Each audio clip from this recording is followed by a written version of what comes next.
인사하겠습니다. 성도님은 하나님의 사람입니다. 자, 한 번 더 인사하겠습니다. 시작. 성도님은 하나님의 사람입니다. 아멘. 자, 그렇습니다. 예수님을 구주와 주님으로 믿고 있는 우리들은 하나님의 사람입니다.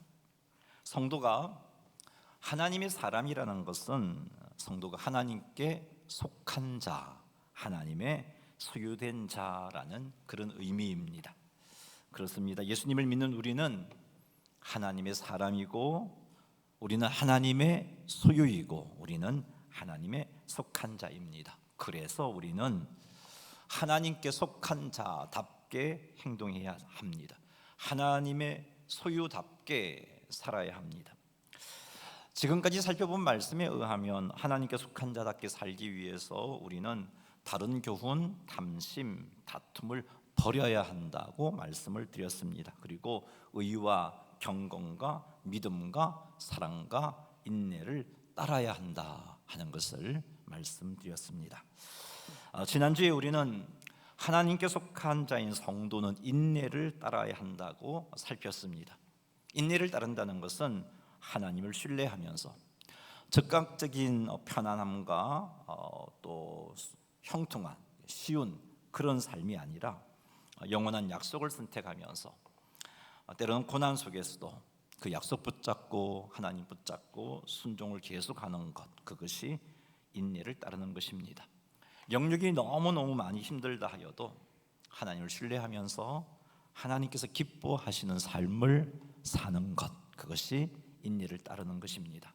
자, 그런데 이런 인내를 따르는 것이 우리의 결단력으로 되는 게 아니다 하는 것을 말씀드렸습니다. 인내를 따르는 삶을 살고자 한다면 우리는 하나님으로부터 은혜를 공급받아야 합니다.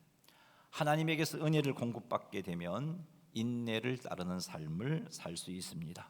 그러나 이런저런 이유로 하나님에게서 은혜를 공급받지 못한다면 우리는 성도임에도 불구하고, 하나님의 소유임에도 불구하고, 하나님께 속한 자임에도 불구하고 인내를 따르는 삶을 살아내지 못합니다. 오늘 성령 충만하여 인내하는 삶을 살았다 할지라도 내일 하나님으로부터 은혜를 공급받지 못하면 우리는 인내를 따르는 삶을 살지 못하는 그런 존재입니다. 아직 구원이 완성되지 못한 하나님의 자녀이기에 이런 것이 당연한 일입니다. 이게 우리의 영적인 현주소입니다. 지난 한 주 우리의 삶을 돌아볼 때 우리가 하나님에게서 은혜를 공급받지 못했다면 주일날 여러분 말씀 들으면서 이렇게 살아야지 결심을 했어도 그렇게 살아내지 못했을 겁니다. 인내를 따라야지 결심했어도 그렇게 살지 못했을 겁니다. 그러니 우리는 끊임없이 하나님에게로 나아가 은혜를 공급받는 삶을 힘써야 하는 겁니다. 오늘도 계속해서 부르심에 합당한 삶을 살기 위해서 우리가 해야 할 일이 무엇인지 살필 겁니다. 이 시간을 통해서 부르심에 합당한 삶을 살기 위해서 깨닫게 된 것들을 우리의 삶으로 따라가기 위해서 하나님의 은혜 공급받기를 사모하고 그 은혜를 공급받아서 하나님께서 우리를 은혜로 불러주셨는데 그 부르심에 합한 자답게, 하나님께 속한 자답게, 하나님의 소유답게 멋지게 구별된 삶을 살아내는 우리 모두가 되기를 주님의 이름으로 축복합니다. 디모데전서 6장 11절 말씀 같이 한번 읽어보겠습니다. 오직 너 하나님의 사람아 이것들을 피하고 의와 경건과 믿음과 사랑과 인내와 온유를 따르며. 아멘. 자, 이 말씀에서 오늘 우리가 살펴볼 것은 온유를 따르라는 것입니다. 성경에서 말하는 온유는 단순하게 그냥 부드럽거나 성품이 부드럽거나 얌전한 그런 것을 의미하는 게 아닙니다. 성경이 말하는 온유는 자신의 권리나 주장을 앞세우기보다는 하나님의 뜻과 하나님의 말씀 앞에 그 내 권리, 내 주장, 내 감정을 복종시키는 마음, 이것이 온유입니다. 온유한 사람은 자기 생각이나 감정이 있어도 그것을 무조건 내세우지 않습니다. 왜냐하면 내 생각과 감정보다 하나님의 말씀이 더 옳다고 믿기 때문입니다. 어떤 상황 속에서 내가 화낼 권리가 있고 논리적으로 상대방의 잘못을 짚어주어 내가 옳음을 나타낼 수 있지만 하나님께서 화를 더디 내라 말씀하셨기에 말을 아끼고 참고 주님의 뜻이 무엇인지 살피고 주님의 뜻대로 반응하는 것, 이것이 바로 온유함을 따르는 성도의 모습입니다. 자, 이것은요 약하거나 우유부단해서가 아니라 하나님 앞에 겸손하기 때문에 온유를 따르는 삶을 사는 겁니다. 온유함은요 우유부단함으로 나타나는 게 아니에요. 성경이 말하는 온유함은 약하기 때문에 뭐 힘이 없어서 어쩔 수 없어서 그런 분위기 압도되어서 뭐 어쩌겠어 그냥 참아야지, 그런 온유가 아니란 말이죠. 권리가 있고 힘도 있고 지혜도 있지만, 내가 그렇게 주장하는 것이 옳지만, 그러나 하나님 뜻을 쫓아 생각이 올 때 지금은 하나님 뜻을 쫓아가는 게 더 옳구나 해서 나의 감정과 행동을 하나님 말씀 앞에 통제하는 것, 그것이 온유입니다. 예수님은 빌라도 앞에서 침묵하셨습니다. 조롱과 채찍을 당하면서도 예수님은 반응하지 아니하셨습니다. 그리고 십자가에 못 박혀 죽으셨습니다. 예수님에게는 빌라도를 당장에 예수님 앞에 엎드리게 할 능력이 있었습니다. 지금도 있으시고, 예수님에게는 예수님을 조롱하고 채찍질하는 자들을 한순간에 심판할 능력이 있었습니다. 예수님을 십자가에 못 박고자 하는 그 자들을 한순간에 멸하실 수도 있었습니다. 그런데 예수님은 이 능력을 사용하지 아니하셨습니다.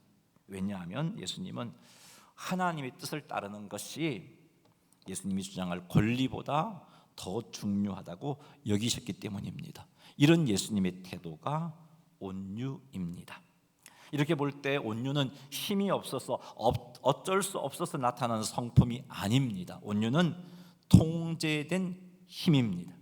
언제나 옳은 하나님의 뜻과 하나님의 말씀에 순종하고자 하는 통제된 힘, 그것이 온유입니다. 기억하시기 바랍니다. 온유란 자신의 권리와 감정을 주장할 수 있는 상황임에도 불구하고 하나님의 뜻에 자신을 복종시키는 하나님 앞에 겸손한 태도, 이게 온유입니다. 그러므로 온유한 사람은 하나님 말씀 앞에, 하나님의 뜻 앞에 자신의 권리와 자신의 감정을 내려놓는 사람입니다. 이 사람이 온유한 사람입니다. 온유한 사람은 하나님의 말씀과 하나님 뜻 앞에 항상 겸손한 사람입니다. 하나님께서는 하나님의 사람인 성도들이 이런 온유를 따르기를 원하십니다. 이것이 성도를 향한 하나님의 뜻이요, 성도를 향한 하나님의 말씀입니다. 오늘 본문 말씀은 하나님의 사람인 우리들에게 이런 온유를 따르라 라고 명령하고 있습니다. 명령이에요. 따르라, 온유를 따르라, 이 표현이 원어 성경을 보면 문법적으로 보면 이렇게 되어 있습니다. 현재 명령법으로 기록되어 있어요. 자, 헬라어에서 현재형은요, 현재의 사건을 표현하는 의미라기보다는 반복되는 행동을 표현할 때 이 현재형을 쓰고 있습니다. 따라서 온유를 따르라는 이 명령은 단 한 번 하나님이 이 말씀 앞에 단회적으로 온유를 따르는 그런 삶이 아니라 지속적으로 이 명령에 순종하면서 온유를 따라가는 삶을 사는 거예요. 혹시 높아심에서 말씀드립니다. 온유란 얌전한 성품을 의미하는 게 아니에요. 부드러운 성품을 의미하는 게 아니에요. 온유란 하나님의 말씀과 뜻 앞에서 내 감정과 내 뜻을 통제하는 것, 그것이 온유라고 말씀드렸어요. 이런 삶을 하나님은 우리들이 지속하여 살기를 원합니다. 자, 그렇다면 온유를 따르는 것이 우리의 삶에서 어떻게 나타날 수 있는가, 몇 가지 예들을 들어보겠습니다. 말과 감정 표현에 있어서 온유를 따르는 삶이 나타날 수 있습니다. 억울한 상황에 처했을 때, 누군가가 나를 비판할 때, 내가 오해를 당했을 때 즉시 반응하거나 감정을 쏟아내기보다는 조용히 듣고 기도하는 가운데 하나님의 뜻을 묻는 태도가 말과 감정의 표현에 있어서 온유를 따르는 것입니다. 왜 이렇게 해야 하는가? 야고보서 1장 19절 말씀 한번 읽어보겠습니다. 내 사랑하는 형제들아, 너희가 알지니 사람마다 듣기는 속히 하고 말하기는 더디하며 성내기도 더디하라. 듣기는 속히 하고 말하기는 더디하며 성내기도 더디하라. 이것이 하나님의 말씀이고 이것이 하나님의 뜻이기 때문입니다. 왜 하나님의 말씀은 우리들에게 말하기는 더디하며 성내기도 더디하라고 하셨을까요? 그 상황 속에서 하나님의 뜻을 살피라고, 그 상황 속에서 욕심이, 내 육체적인 감정이 이끄는 대로 행동하지 말라고 이런 말씀을 주신 것입니다. 이런 상황 속에서 말과 감정 표현에서 우리가 온유를 따르지 않게 되면, 성도인 우리가, 하나님께 속한 우리가 온유를 따르지 않게 되면 어떻게 되겠어요? 하나님의 뜻을 분별하지 못하고 육체의 본성을 쫓아서 행동하게 될 것입니다. 그래서 내 감정이 원하는 대로, 뿐만 아니라 하나님의 뜻을 이루지 못하고 결국은 내 감정이 내 인생에 영향을 끼치는 그런 삶을 살게 되는 것입니다. 성급한 말과 통제되지 않는 감정은 교회와 가정에 큰 상처를 남기게 되는 겁니다. 그 공동체가 아픔을 겪어요. 자기는 시원할런지 몰라도 공동체가 아파요. 말과 감정의 온유를 따르지 않게 되면 하나님을 진심으로 경외하고 온전하게 헌신하는 삶, 이것을 가르쳐서 제가 이 본문 가지고 첫 번째 시간 때 말씀드렸죠. 그것을 경건이라고 그랬어요. 하나님을 진심으로 경외하고 하나님께 온전히 헌신하는 삶이 경건인데, 이 경건이 무너지게 됩니다. 지금까지 나의 경건이 헛된 것이 되고 만다는 말이에요. 자, 야고보서 1장 26절 말씀 한번 읽어보겠습니다. 누구든지 스스로 경건하다 생각하며 자기 혀를 제갈 물리지 아니하고 자기 마음을 속이면 이 사람의 경건은 헛것이라. 아멘. 우리가 이 언어를, 이 입을, 말을 통제하지 못하면 우리가 경건한 삶을 살아온 것이 헛것이 되고 만다는 겁니다. 그러므로 우리는 말과 감정 표현에 있어서 온유를 따라야 합니다. 이게 명령입니다. 사랑하는 성도 여러분, 말과 감정 표현을 하나님의 뜻과 말씀으로 통제하시기를 주의 이름으로 축복합니다. 이게 온유를 따르는 거예요. 온유를 따르는 또 다른 예를 들어본다면 인간관계에 있어서의 온유를 따르는 모습을 말씀드리겠습니다. 인간관계 속에서 온유를 따르게 될 때 나타나는 것이 용서와 오래 참음입니다. 가정에서, 교회 공동체 안에서 특히 나와 맞지 않는 사람이 있어서 그들과 관계를 맺을 때 하나님께서 기뻐하시는 그런 온유를 따르는 인간관계를 유지하려면 용서와 오래 참음이 있어야 됩니다. 이것이 나타나야 돼요. 우리의 인간관계 속에서 용서와 오래 참음이 나타나는 그것이 바로 온유를 따르는 인간관계를 살고 있는 겁니다. 에베소서 4장 1절 2절 말씀 한번 읽어보겠습니다. 그러므로 주 안에서 갇힌 내가 너희를 권하노니 너희가 부르심을 받은 일에 합당하게 행하여 모든 겸손과 온유로 하고 오래 참음으로 사랑 가운데서 서로 용납하고. 아멘. 자, 이 말씀은 인간관계에 있어서 온유를 따르라는 말씀입니다. 이 같은 하나님의 말씀 앞에 나의 감정과 나의 행동을 통제하여 인간관계 속에서 용서하고 용납하고 오래 참는, 그것이 온유를 따르는 것이고, 이것을 하나님께서 우리에게서 요구하고 계시는 겁니다. 온유를 따르는 또 다른 모습은 공격받을 때 반격하지 않고 억울할 때 그것을 따지기보다는 자신의 능력과 자신의 고난을 내려놓고 하나님께 맡기는 것입니다. 이것이 온유를 따르는 것입니다. 이런 행동을 한 대표적인 인물이 성경에 나오죠. 여러분이 잘 알고 있는 모세입니다. 아론과 미리암이 모세가 구스 여인을 취한 것을 빌미 삼아서 모세를 비방했습니다. 이것을 빌미로 아론과 미리암은 모세의 권위에 정면 도전합니다. 민수기 12장 2절 말씀 한번 읽어보겠습니다. 그들이 이르되 여호와께서 모세와만 말씀하셨느냐 우리와도 말씀하지 아니하셨느냐 하매 여호와께서 이 말을 들으셨더라. 아론과 미리암은요, 모세가 뭐 특별하냐, 모세에게 말씀하셨듯이 우리에게도 말씀하시지 않았느냐, 모세의 저런 행동은 비난받아 마땅하고 그 권력을 나누어야 된다, 그런 식으로 모세를 공격한 겁니다. 모세는 이런 상황 속에서 자신을 변호하지 않았습니다. 그냥 모든 것을 하나님께 맡겼어요. 자, 이것이 바로 온유를 따르는 모세의 삶입니다. 자, 이런 모세에 대해서 하나님께서 어떻게 평가하셨습니까? 민수기 12장 3절 그 뒷구절이죠. 한번 읽어보겠습니다. 이 사람 모세는 온유함이 지면의 모든 사람보다 더하더라. 하나님께서 모세의 온유를 인정해 주셨습니다. 사랑하는 성도 여러분, 누군가가 여러분을 공격하고 혹은 억울한 상황에 처했을 때 반격하거나 내 힘으로 억울함을 풀려고 하지 말고 하나님께 맡기시기 바랍니다. 이게 온유를 따르는 겁니다. 하나님은 우리들이 이렇게 온유를 따르기를 원하십니다. 하나님은 우리들이 이렇게 온유를 따르라고 명령하고 계십니다.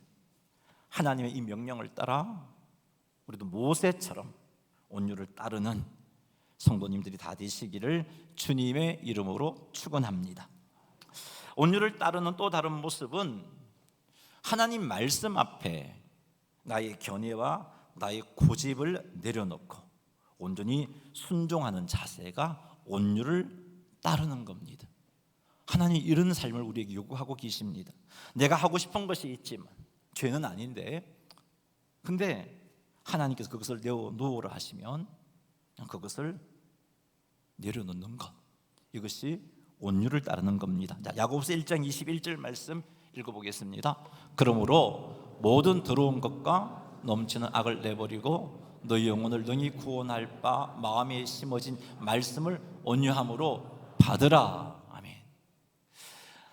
능히 구원할 바 마음에 심어진 말씀을 온유함으로 받는 것, 이것이 온유를 따르는 거구나. 하나님 말씀 앞에 내 생각, 내가 하고 싶은 것을 포기하고 그 말씀에 순종하여 나아가는 것, 그것이 바로 하나님께서 원하시는 일이고 온유를 따르는 삶이구나 하는 것을 우리는 이 말씀을 통해서 깨닫습니다. 사랑하는 성도 여러분, 그러니 내가 원하는 것이 아니라 하나님 말씀 앞에 순종하기를 원합니다. 내가 원하지 않는다 할지라도 하나님께서 말씀하시면 그것을 따르시기 바랍니다. 그것이 온유를 따르는 겁니다. 하나님께서 우리들이 부르심에 합당한 삶을 살라고 하시면서 온유를 따르라라고 명령하셨습니다. 자, 이렇게 온유를 따르는 삶이 교회 안에서만 나타날 것이 아니고 하나님은요, 우리들이 직장 안에서 세상 속에서도 온유를 따르는 삶을 살기를 원하십니다. 직장 생활을 하다 보면 억울한 상황이나 부당한 비호를 받을 때가 생깁니다. 예를 든다면 내가 한 일인데 그 일에 대한 결과의 공로를 다른 사람이 가져가게 될 때, 또는 이유 없는 오해와 비난을 받을 때, 그런 때가 있습니다. 이때 즉시 감정적으로 반응하지 않고 나의 말과 행동을 하나님 뜻 안에서 절제하는 것, 그것이 온유를 따르는 겁니다. 하나님 우리가 이렇게 살기를 원하세요. 세상은 힘 있고 능력 있는 사람에게 친절합니다. 약한 사람에게는 함부로 대하는 경향이 많습니다. 이게 세상의 모습입니다. 그러나 하나님은 그리스도인인 우리가, 하나님의 속한 자인 우리가, 하나님의 소유된 자인 우리가 직장에서 힘없는 동료나 새로 들어온 신입 사원들을 존중하며 친절하게 대하기를 원하시는 겁니다. 이것이 바로 세상 속에서 온유를 따르는 겁니다. 사랑하는 성도 여러분, 교회 안에서뿐만 아니라 직장에서, 세상 속에서 온유를 따르는 삶을 사시기를 주님의 이름으로 축원합니다. 우리가 이렇게 온유를 따를 때 우리에게 주시는 은혜가 크고 놀랍습니다. 부르심을 받은 우리들에게 합당하게 행하라고 하나님께서 온유를 따르라고 명령하신 이유도 이 놀라운 은혜가 있기 때문이에요. 어떤 은혜가 있는가? 시편 37편 11절 말씀 같이 한번 읽어보겠습니다. 시작.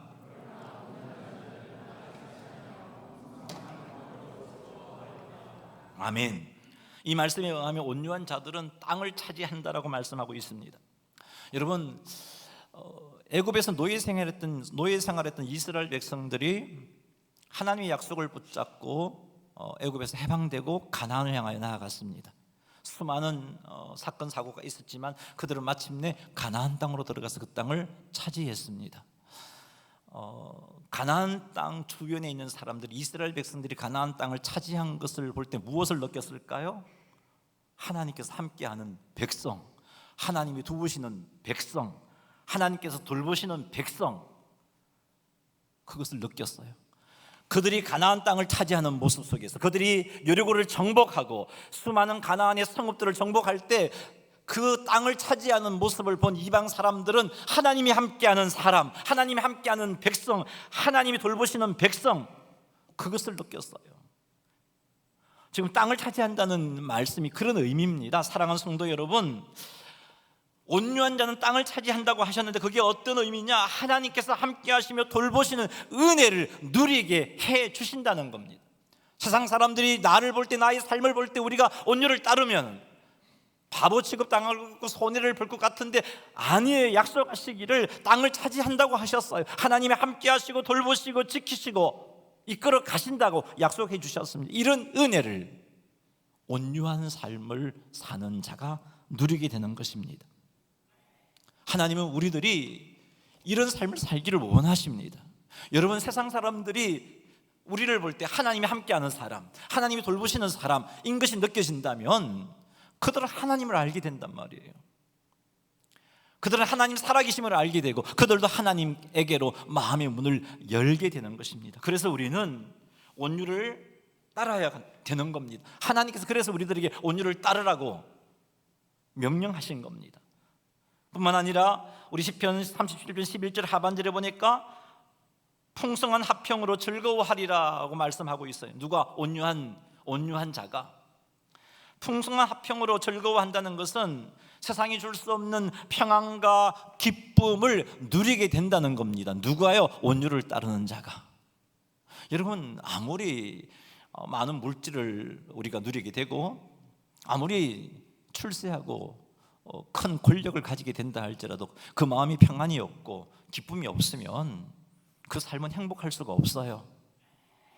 그러나 온유를 따르는 자에겐 하나님께서 그 마음에, 그 삶에 풍성한 평안과 기쁨을 누리게 해주신단 말이에요.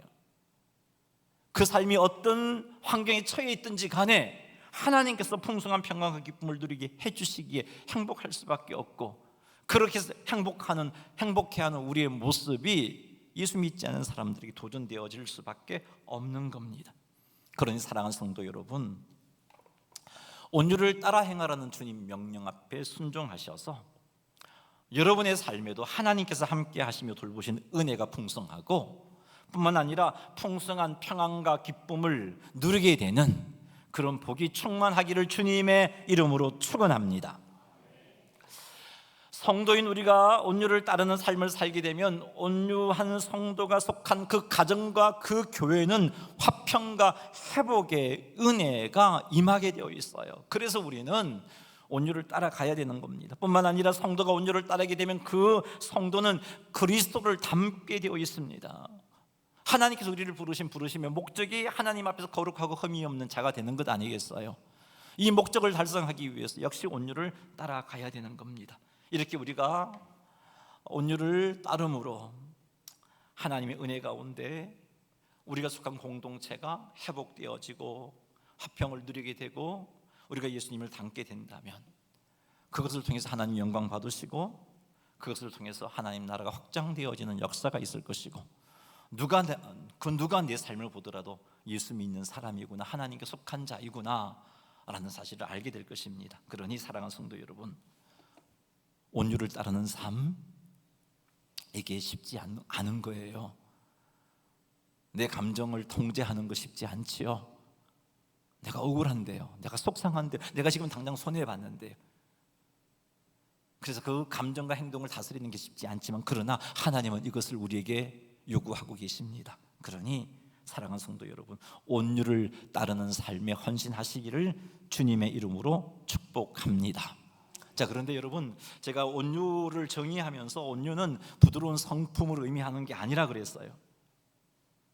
이 온유를 따르는 삶은 따라서 우리가 세상이 말하고 있는 이 온유함 성품이 있어야 가능한 것인가 아니라는 것을 알 수 있습니다.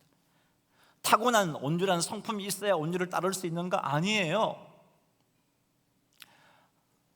만일 우리가 타고난 성품이 있어야 온유를 따를 수 있다면 하나님께서 이 말씀을 우리에게 하지 않았겠죠. 온유한 은사를 가진 자들에게 이 말씀을 주셨을 겁니다. 근데 이 온유를 따르라는 것은 하나님의 사람이 우리에게 주신 말씀이에요. 그래서 이것을 이렇게 하신 것은 온유한 성품이 있어야 온유를 따를 수 있는 게 아니기 때문입니다. 그럼 어떻게 하면 우리가 온유를 따를 수 있을까요? 갈라디아서 5장 22절 23절 말씀 한번 읽어보겠습니다. 오직 성령의 열매는 사랑과 희락과 화평과 오래 참음과 자비와 양성과 충성과 온유와 절제니 이 같은 것을 금지할 법이 없느니라. 아멘. 자, 이 말씀에 보니까 성령의 열매가 나오는데 그 성령의 열매에 보니까 온유, 절제, 오래 참음이라는 게 나오잖아요. 이 오래 참음, 온유, 절제는요 온유를 따르는 삶에 반드시 필요한 것이에요. 근데 이것이 어떻게 주어져요? 이게 성령의 열매라고 말씀하고 있습니다. 따라서 우리가 온유를 따르는 삶을 살려면요 온유한 성품이 있어야 되는 게 아니고 성령의 열매가 내게서 나타나야 살아갈 수 있어요. 이게 불가능한 일인가? 불가능하다면 하나님께서 명령하지 않았겠죠. 가능한 일입니다. 성령 충만할 때, 성령 충만하여 하나님 은혜 가운데 우리에게 이 온유와 오래 참음과 절제와 같은 성령의 열매들이 맺힐 때 우리는 온유를 따르는 삶을 살 수 있습니다.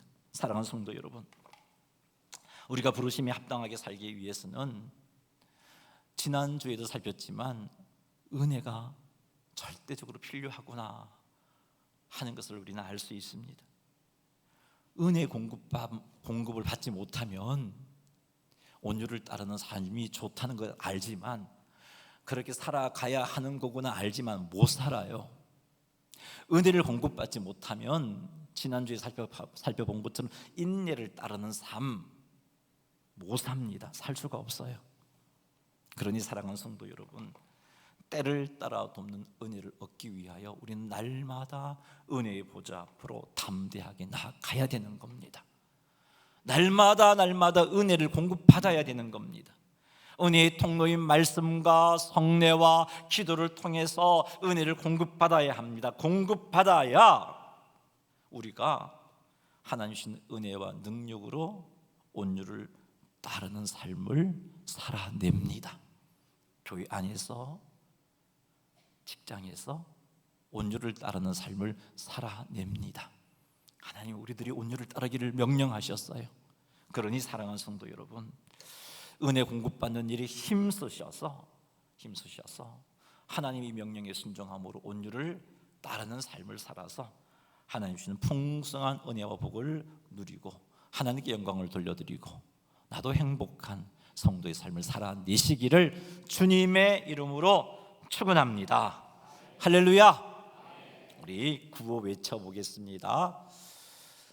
자, 우리 세 번 외칠게요. 시작. 온유는 감정과 행동을 말씀으로 통제하는 것. 하나님의 사람 온유로 살자.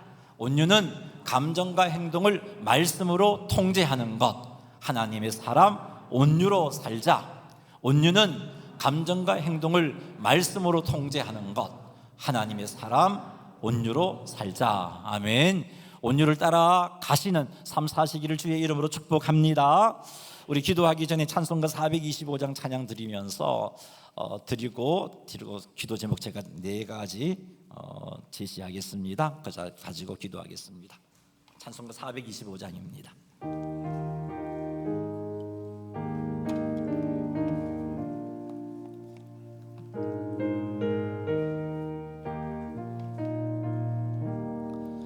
주님의 뜻을 이루소서.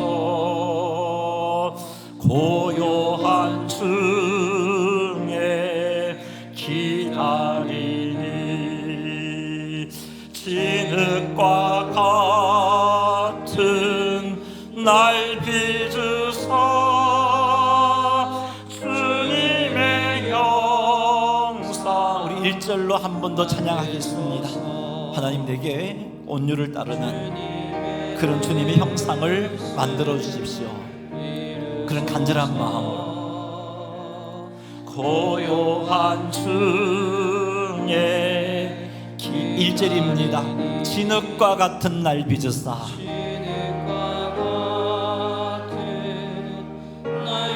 주님의 형상 만드소서. 기도하는 마음을 한 번 더 1절로 찬양합니다. 주님 온유를 따르는 삶을 살고 싶습니다. 하지만 이건 내 힘으로 안 되잖아요. 도와주십시오. 진흙과 같은 날 빚어서 주님의 형상을 따라 만들어 주셔서 그렇게 살아갈 수 있게 해주십시오. 그렇게 기도하는 마음으로 주님의 형상, 주님의 형상 우리 4절로 찬양하겠습니다. 주님의 뜻을 이루소. 온전히 나를 주장하사 온전히 나를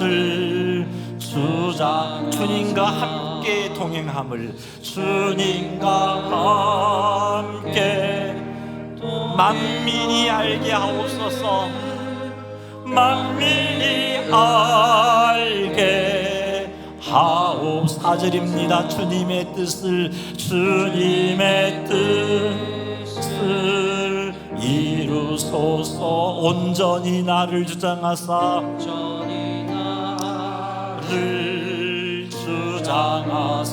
주님과 함께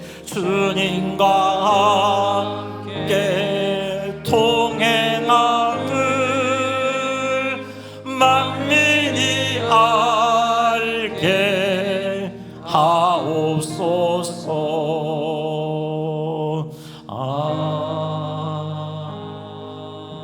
네 가지 기도 제목 드립니다. 이 제목 가지고 우리 간절하게 하나님, 내게 주님의 형상 만들어 주셔서 온유를 따르게 하시고, 그래서 하나님께서 기뻐하시는 삶 살아낼 수 있게 해주십시오. 이제 이런 마음으로 네 가지 제목 가지고 주의 이름 한번 부르고 간절하게 기도하겠습니다. 주여, 하나님 아버지, 하나님의 사람답게 살게